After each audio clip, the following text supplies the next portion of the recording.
if you look at the Trump administration, right, and if you look at a lot of the material that maybe comes out, what is your next book on? Will you focus maybe on more the kind of the machinations of politics in Washington? So I'm in the middle of a series which is likely going to be a book because I found the material is just riveting. And the premise is this. The Obama administration spent enormous resources preparing for the transition by law, but also by sense of obligation.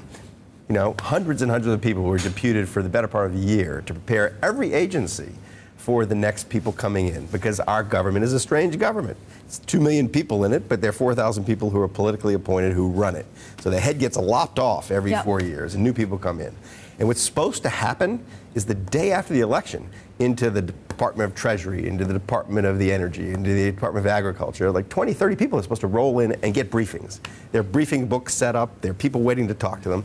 And in many cases across the government, after Trump was elected, nobody showed. I mean, like the student didn't turn up for the class. Best class that ever created in how the government runs, and nobody shows up. And so I'm taking the class, is what's going on. I know literally I'm going from place to place, and I'm having the people who would have educated the Trump administration educate me to get a sense of where the risks are that come from, not from actually ideological opposition, because much of the government does is there's no ideological dispute. It's from essentially mismanagement, neglect, ignorance. But so, Michael, how big are these briefing notes? I mean, is it like a Dostoevsky book that they kind of hand out and say, this is where the coffee machine is, and by the way, this is our foreign policy? And yes, and these are the people who are good, who you can rely on to be good at their jobs. These are the weaknesses in the government. These are problems we see coming ahead. This is, for example, in the Department of Agriculture, which must sound like the sleepiest subject anybody ever wrote about.